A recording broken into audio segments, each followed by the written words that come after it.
Bon matin. Bonjour, good morning. This is an exciting day for us because we're releasing our platform.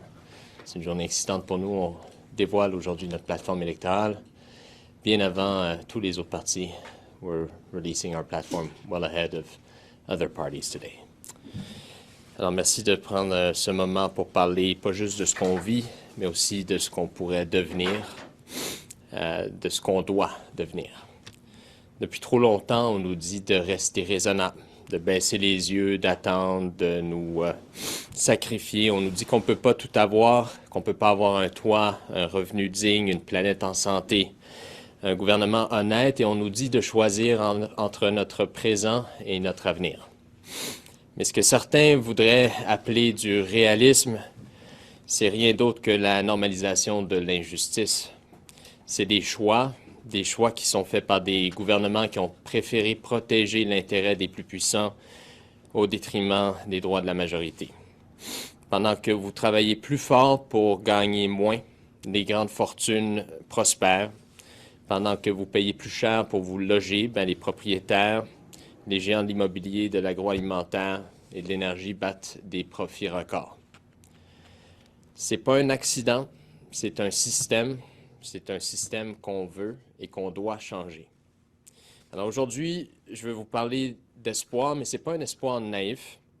C'est un espoir qui est enraciné dans du courage, dans de la lucidité, dans l'action. Un espoir qui nous dit avec certitude qu'on peut faire mieux, qu'on doit faire mieux. Notre plan n'est pas juste une liste de promesses, c'est une vision, d'abord et avant tout, une vision où le Canada cesse d'être gouverné par la peur, d'être gouverné par la complaisance.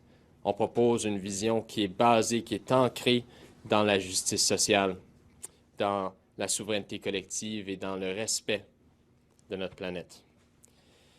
C'est une vision où le logement devient enfin un droit véritable de se loger d'abord et avant tout, où on bâtit 1,2 million de logements vraiment accessibles, vraiment abordables, où l'argent public sert l'intérêt public, où la spéculation immobilière cesse d'avoir la priorité sur le besoin de se loger.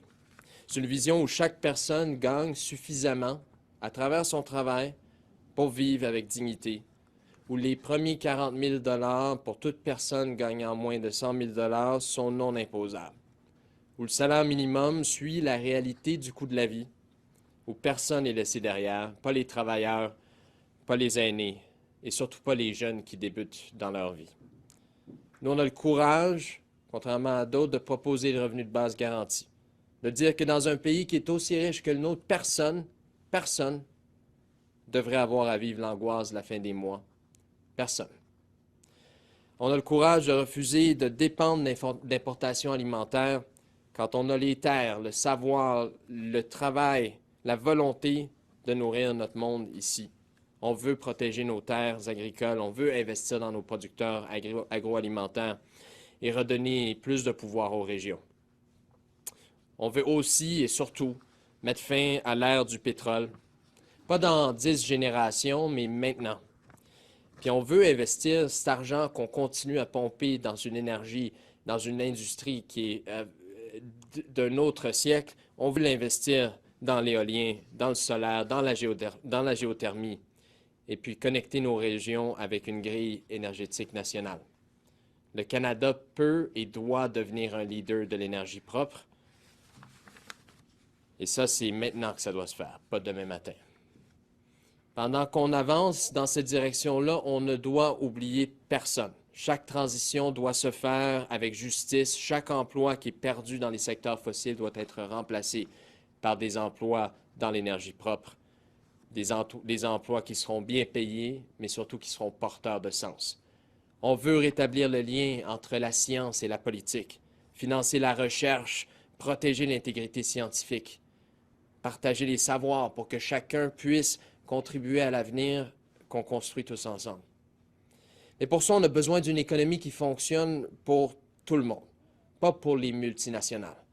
C'est pourquoi qu'on veut instaurer des réserves stratégiques, interdire l'exportation brute de nos ressources naturelles, Développer ici de l'aluminium vert, de l'acier vert, les batteries, les technologies de demain, on peut le faire ici. Et on va dire aux États-Unis que le temps de la dépendance, il est révolu. Qu'on veut une relation d'égal à égal. Et si ça veut dire d'imposer des taxes supplémentaires aux entreprises américaines qui profitent de nous, ben on va le faire. Parce que la souveraineté économique, ça passe aussi par le respect de soi-même. Puis la souveraineté économique, dans une période comme celle-ci, ce n'est pas une option, c'est une nécessité. Face à la crise climatique, on va être à la hauteur. Des objectifs contraignants, un corps civil de préparation aux urgences, des programmes pour rendre nos maisons résilientes, mais surtout une approche qui place les communautés d'abord et avant tout en première ligne. Et on va être prêt pour les urgences, avec une agence nationale forte, des équipements qui sont fabriqués ici, comme on sait si bien le faire, une capacité d'intervention rapide à travers des travailleurs qui veulent défendre leur communauté. On ne peut pas toujours prévenir les crises, mais on peut s'y préparer. Et ça fait trop longtemps que les libéraux, les conservateurs ne le font pas. Il faut qu'on repense notre défense nationale. Sortir de cette logique de guerre pour entrer dans une logique de protection de notre territoire, de nos ressources, de notre démocratie, de nos communautés, une logique qui est adaptée au 21e siècle avec une armée qui est efficace, qui est éthique, qui est indépendante. Et quant à notre politique étrangère, si nécessaire présentement, ben, elle sera cohérente. Cohérente en défendant les droits, en reconnaissant entre autres la Palestine, en se battant contre ce génocide qui se déroule présentement à Gaza. On veut soutenir les peuples qui sont en lutte, travailler avec les démocraties du reste du monde pour contrer le cynisme et la montée des empires révisionnistes américains, chinois comme russes. Et puis ici, ben, chez nous, on veut garantir le droit de chaque personne à vivre sans peur. On va criminaliser le contrôle coercitif, on va protéger les personnes trans et non-binaires, mettre fin à la stigmatisation du travail du sexe, donner enfin un vrai soutien aux survivantes de la violence. On veut faire du Canada un pays qui est accessible aussi pour les personnes handicapées, un pays où elles reçoivent ou ils reçoivent automatiquement la prestation qui leur est due. Où chaque bâtiment, chaque site web, chaque transport est conçu, pas pour exclure, mais pour inclure les personnes vivant avec le handicap. On veut bâtir un réseau de garde d'enfants qui est universel. On veut nourrir chaque élève canadien le midi avec des produits canadiens. Donner à chaque enfant, peu importe sa langue, qui sont ses parents, on veut lui donner le droit de rêver grand. Et on veut, de ce fait, offrir l'université sans dette. Parce que l'éducation, d'abord et avant tout, c'est un droit et parce que l'avenir d'un pays se mesure à ce qu'il offre à ses jeunes. Et présentement, on n'offre pas loin de simplement leur donner des miettes. Et on veut réinventer la justice, sortir de l'incarcération de masse, mettre la réparation, la question de la réparation au cœur du droit et faire de chaque tribunal, de chaque décision, un outil de dignité pour les Canadiens et les victimes. Chers amis, on va nous dire que c'est trop, qu'on va trop loin, qu'on rêve trop grand, mais l'histoire ne retient pas ceux qui ont promis de faire un tout petit peu mieux, elle retient ceux qui disent qu'on mérite plus que ce qu'on a présentement. Alors soyons raisonnables, oui, soyons raisonnables, mais soyons raisonnables avec ambition. Le Canada peut redevenir un pays qui est juste. On est un pays libre et on va le continuer à l'être, un pays qui est fort et un pays où personne n'est sacrifié, où toute personne compte véritablement. Ce qu'on propose, ce n'est pas une utopie, c'est une direction, une réponse au moment qu'on vit. Et cette direction-là, ce choix-là, bien, ça commence avec votre vote. Alors, le 28 avril, si vous croyez, comme moi, comme nous, qu'il est temps de relever la tête, qu'il est temps d'être courageux, qu'on peut faire mieux ensemble, bien, il faut voter et il faut voter vert. Thank you for taking a time to be with us this morning. And not just to talk about the things we're living through, but to imagine the things that we could and we can become, the things that we must become. Because for far too long, we've been told to keep our expectations low, to be patient, to settle. We've been told that we cannot possibly have it all. A decent income, a safe home, drinkable water, an honest government, that we must choose between our future and our present.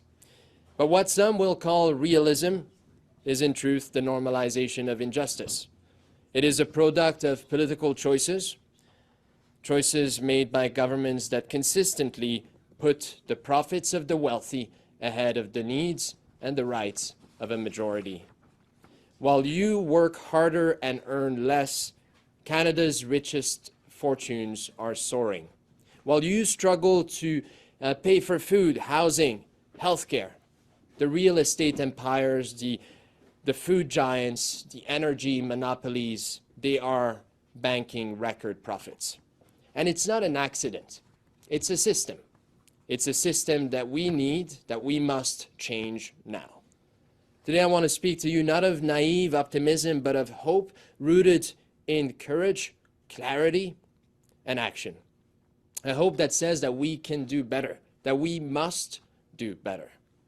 Our plan isn't just a list of promises, it is a vision for a Canada that is no longer governed by fear or complacency, but a vision grounded in social justice, in collective sovereignty, and in respect for the planet that we call home. A vision where housing is a right, not a luxury, where we build 1.2 million truly affordable homes and public money serves the public good, not the interest of some investors, where speculation no longer overrides the right, the fundamental right to housing. A vision where every person earns enough to live with dignity, where the first $40,000 of income for people earning under $100,000 are tax-free, where the minimum wage reflects the real cost of living, and where no one is left behind. No one. A place, a country where we have the courage to propose a guaranteed livable income, to say that in a place like Canada, a country this rich, nobody should live in the fear of the end of the month.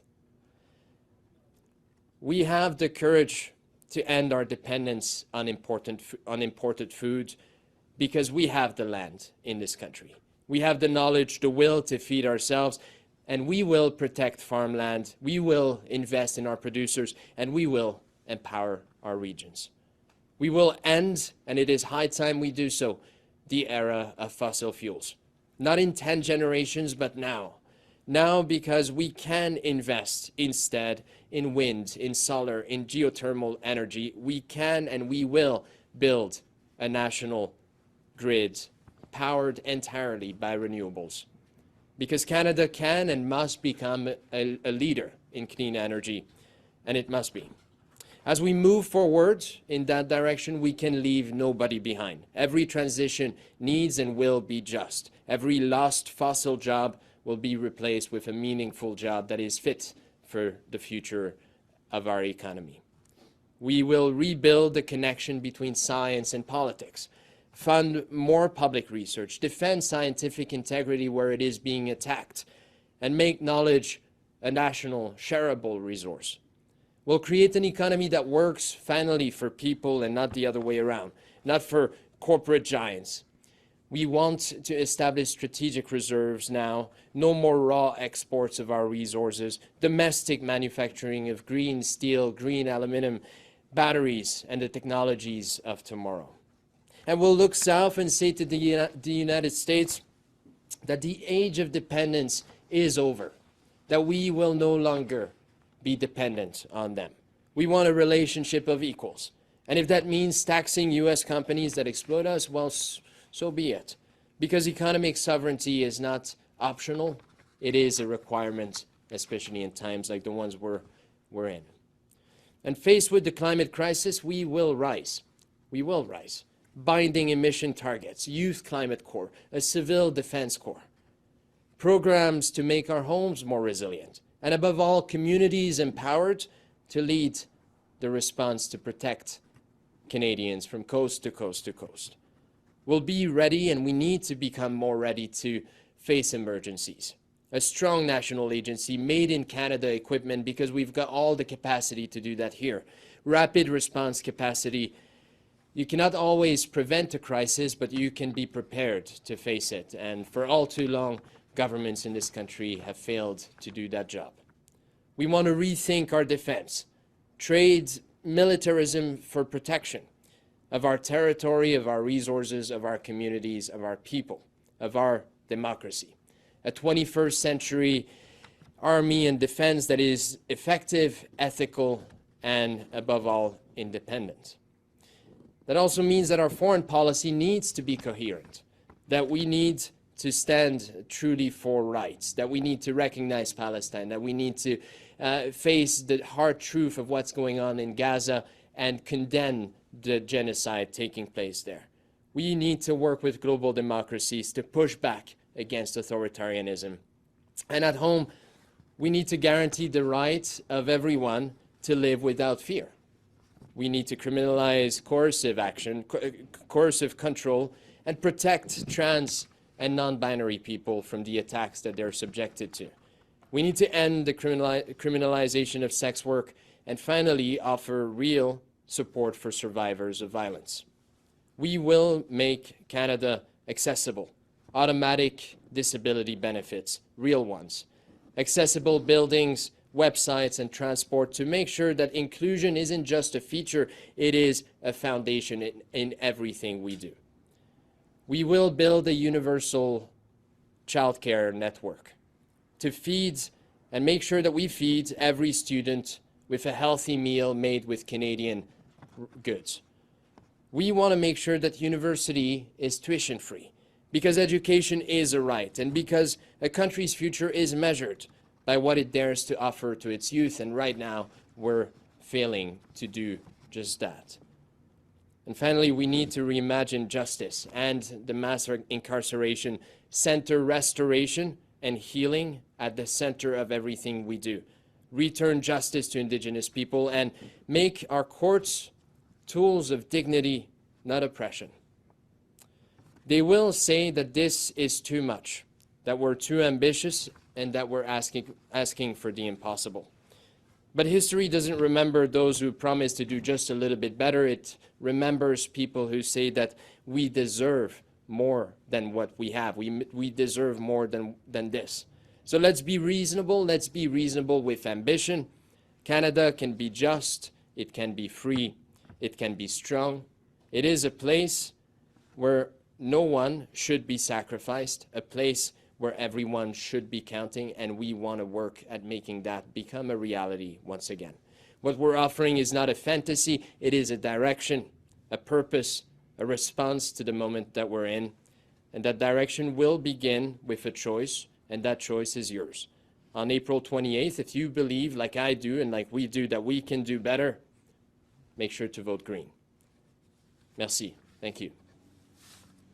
Happy to take questions. Yeah, two questions each.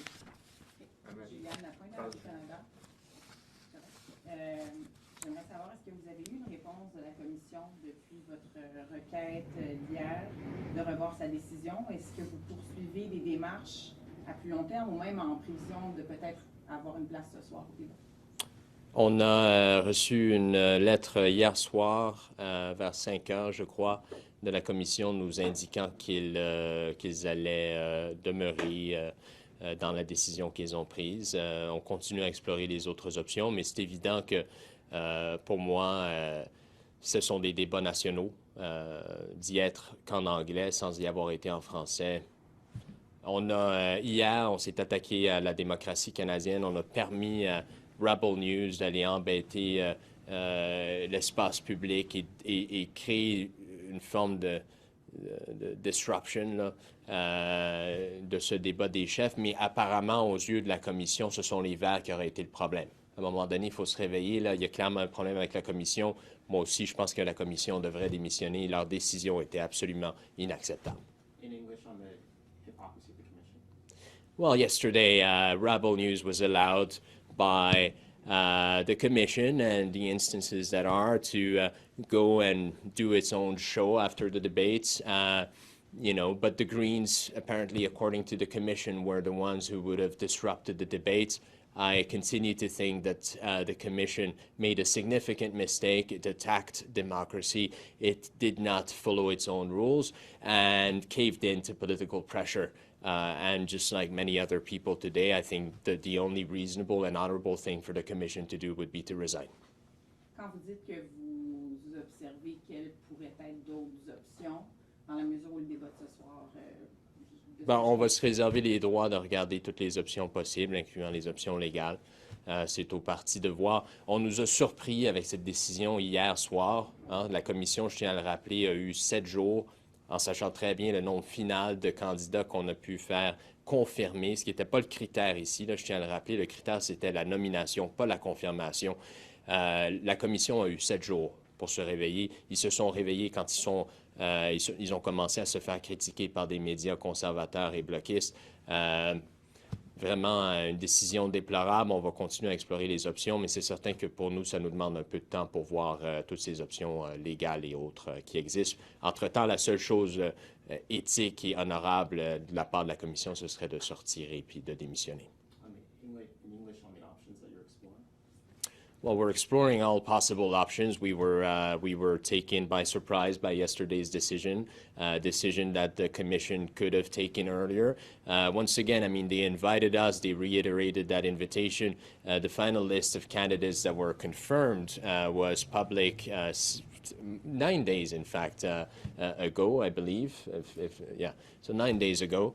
They would have had plenty of time to make a decision, but they only caved in after being subjected to pressures from conservative and bloc media and operators.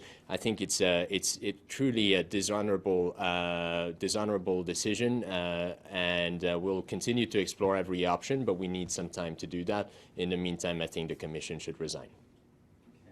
And just in English, I have some questions about the platform. It's pretty long. It's more than 130 pages in English, but I didn't see any costing. So what can you tell me, Mr. Pedneault, about how you're going to generate revenue, how much some of your initiatives are going to cost you? Yeah. Well, first and foremost, we're the only party so far that's engaged with the Parliamentary Budget Officer. Of all the 5 parties with many more resources than we have, we're the only one who are doing the reasonable thing to do for Canadians, and we're asking the Parliamentary Budget Officer to cost some of our measures. I think that should be pretty easy and simple for the Liberals or the Conservatives or the NDP or the Bloc to do, but clearly, I don't know what, anyways, that's going to be up for them to respond. I think it's unfortunate and irresponsible of them to show up at a debate and not have neither a platform release nor the costing. When it comes to your specific question, we have costed a number of our measures, not all of them, because it does take time, and this election took us all by surprise. But we're well ahead of the game compared to the Liberals and Conservatives anyway. And we do have some numbers in terms of how we would grow revenues for Canada.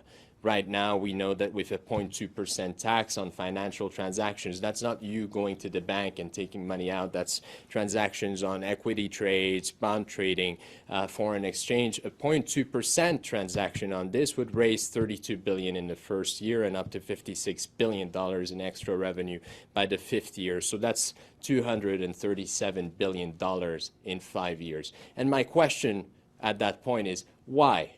Why? At a time when Canadians are struggling and sleeping in metros, why has the federal government never done this? Why? Why do we have leaders going to the debate and telling Canadians that they need to tighten their belts? Why? Why do we have leaders going to the debate and saying we cannot possibly raise the corporate income tax rate at a time when Canadians collectively pay twice as much as corporations do in this country, corporations that are sitting on $14 trillion in assets. So we have a number of platform items that have been costed. We don't have the full costing yet, but I can assure you that we will have a fully costed platform, and it will be released, once again, well ahead of the other parties who somehow get a seat at the leaders' debate.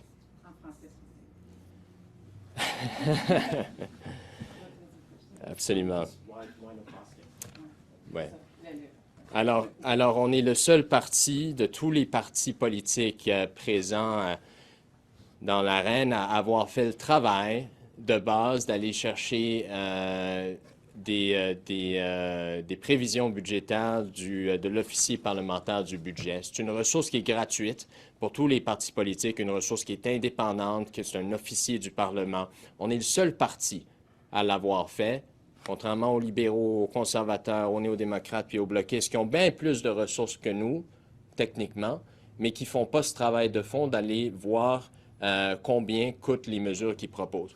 Nous, on a une plateforme qu'on lance et on devait lancer hier, par ailleurs, je tiens à le rappeler, là, on devait lancer, cette plateforme, elle était prête hier, on l'aurait lancée n'eût été de cette espèce de débat qui est absolument inacceptable de la part de la commission des débats.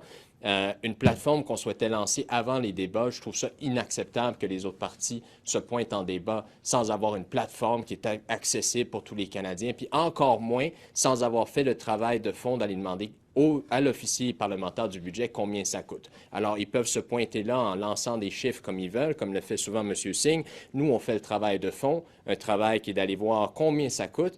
Et là, sur cette question-là, bien, on a déjà des retours de l'officier parlementaire du budget. On en a plusieurs, notamment sur la création d'une taxe sur les transactions financières de 0,2 %. Là, on parle d'une taxe qui ne s'applique pas à vos transactions bancaires. On parle d'une taxe qui s'applique à des transactions en bourse, à des échanges entre devises.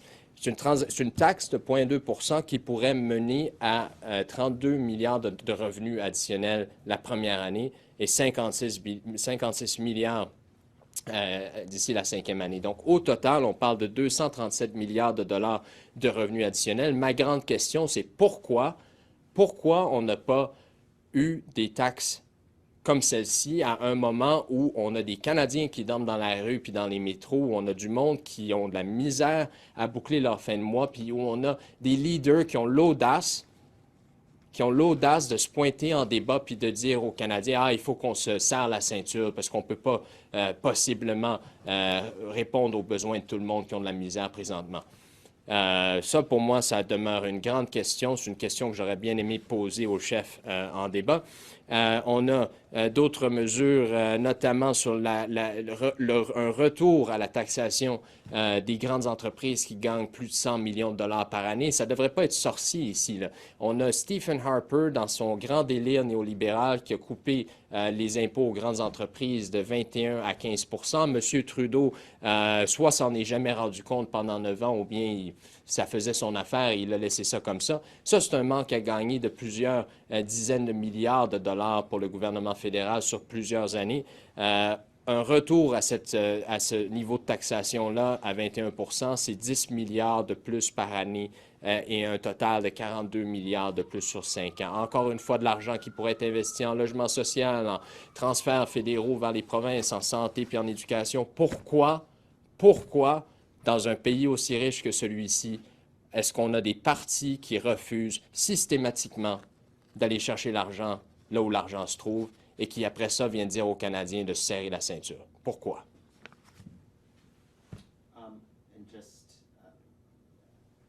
I have a couple questions. I'm just wondering if you'd be so kind to stay and answer those. They're platform related. So this one is about climate. You are saying that you will set truly binding emission reduction targets. 60% by 2030, yeah. 60% by 2030 and then 0 by 2050. Yeah. So we already have a net zero accountability. Net zero is not zero. But we already have a Emissions Accountability Act. That's the point I was trying to make. But yeah, no, net zero is not zero. Mm-hmm. So what would be different? Because we already have legally binding targets. So I'm just wondering what. Well, first and foremost, again, the targets are too low right now. They need to be increased. There's no proper follow through. I mean, we had a Liberal government that, opened up Baie du Nord for exploration, that continues to pump money into pipelines. We now have a Liberal leader who says that he wants to transform Canada into a conventional energy superpower. So clearly there's more work to be done at a time when we know that we're shooting well past the targets, that we're the worst offender of the G7 in terms of reducing our emissions, and at a time when we also know that Canadian oil, whether it's burnt here or in China or in some other country south of the border or elsewhere, will have an impact in global emissions nonetheless. And our oil is among the most polluting on the planet, and the same applies to some of the gas that we export. We need to cap not just emissions but also production. Our goal, to be quite clear, is to bring an end to this fossil fuel folly that we have that continues to leave messes behind for taxpayers to pay at the expense of future generations. And that's something that's being habilitated by conservative and liberal governments alike, who love to somehow use our tax money to help these companies who are owned at 70% by foreign interests. But how would you make them legally binding? Like, would you lock up people or, I don't know, provinces that exceed the emissions targets that you're setting? Well, I mean, first and foremost, we need to, you can sue these companies, right? And we want to make sure that whoever pollutes pays for the damages. And we will sue them, and if the government needs to sue them into oblivion, it will. Okay. En français. Okay. Can we get one more question? OK, juste deux questions. En français, là-dessus, sur la deuxième question de mon collègue. Comment vous allez vous assurer Merci. que ce soit... Que les émissions soient réduites. On a... contraint à le faire. Ouais. Ben, on souhaite s'assurer que les entreprises respectent les lois. Présentement, on a des gouvernements qui continuent à encourager l'exploitation et l'exportation des énergies fossiles au Canada. On veut des cibles de 60% de réduction d'ici 2030 et on veut avoir le 0% d'émissions d'ici 2050. Ça demande énormément d'argent, mais c'est ce que la science demande et c'est ce que les Canadiens vont devoir faire. Et si ça veut dire qu'on doit effectivement faire passer des lois qui sont contraignantes et ensuite poursuivre les entreprises qui ne respectent pas ces règles-là, ben on va le faire. Et si ça veut dire que ces entreprises-là, on va leur prendre ce qu'il leur reste, ben on va le faire aussi, parce que présentement, ces entreprises-là sont en train de laisser un cadeau empoisonné aux générations futures, puis aux Canadiens présentement, puis c'est inacceptable. Si je peux me permettre de juste vous entendre d'un point de vue personnel, comment vous vous êtes senti hier? Avez-vous d'abord regardé le débat et comment vous vous êtes senti? Vous qui aviez dit à maintes reprises que vous aviez hâte de participer à ce premier débat-là pour vous. Ça a été quoi d'un point de vue personnel? Bien, c'est évident que d'un point de vue personnel, c'est décourageant, mais j'importe pas ici, là. Je suis pas en train de faire ça pour moi-même, là. Je fais ça parce qu'on a une vision, on représente des gens, on représente des voix, et là, ces voix-là n'ont pas été admises au débat. Alors, je suis triste pour la démocratie canadienne, je suis triste à cause de l'exemple que ça donne, je suis triste du fait que la Commission envoie un message à des milliers de jeunes qui aimeraient peut-être s'impliquer en politique dans le futur et qui, là, vont regarder ce qui s'est passé avec moi et se dire, ben, non. Je suis triste pour ça. Ça, je trouve ça déplorable.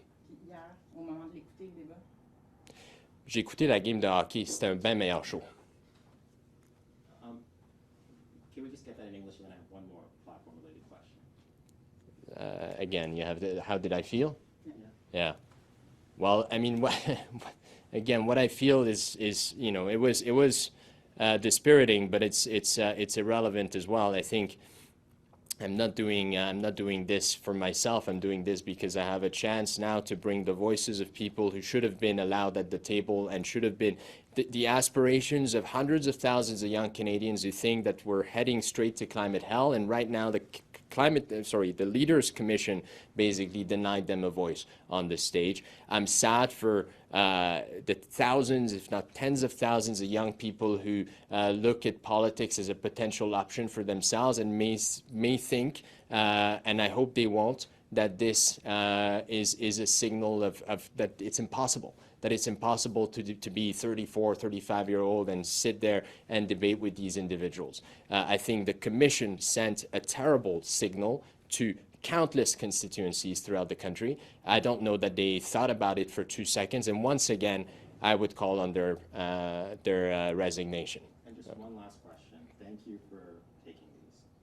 The platform says that you would ban new nuclear development and direct federal investment exclusively in cost-effective renewable energy solutions. I'm just wondering if you could walk us through the thinking behind that. I know Greens generally have been traditionally against nuclear energy, but how can you be, when we don't have a lot of time to protect the world from rising above 1.5, and you have people like Bill Gates who say there's no net zero world without nuclear? Well, Bill Gates, I'm not sure I'll take lessons about. Anyways, the point being, look, we have wind, we have solar, we have hydropower, and we have loads and loads of it. And those are good, well-paying jobs. In Gaspé, on the Gaspé Peninsula, we have one plant producing these, how do you call them, the pales, Wind turbines? no, not the turbines themselves, but the actual, Like maritime. no. Anyways, sorry, we have one plant. I'm sorry, I can't remember the technical term here, but I'm talking about the wings, right? The wings of the turbines? Yeah. The pales, the arms, yeah. thank you. We have one plant producing the arms of wind generating turbines, Yeah. and it is right now owned by General Electric. It is locked into only producing arms for General Electric turbines. Sadly, in most places in Quebec or in Canada, we're not using General Electric turbines, so they're being exported away, abroad. And there's a wind park that's being built right now on the Gaspé Peninsula, and guess where they're taking the arms from?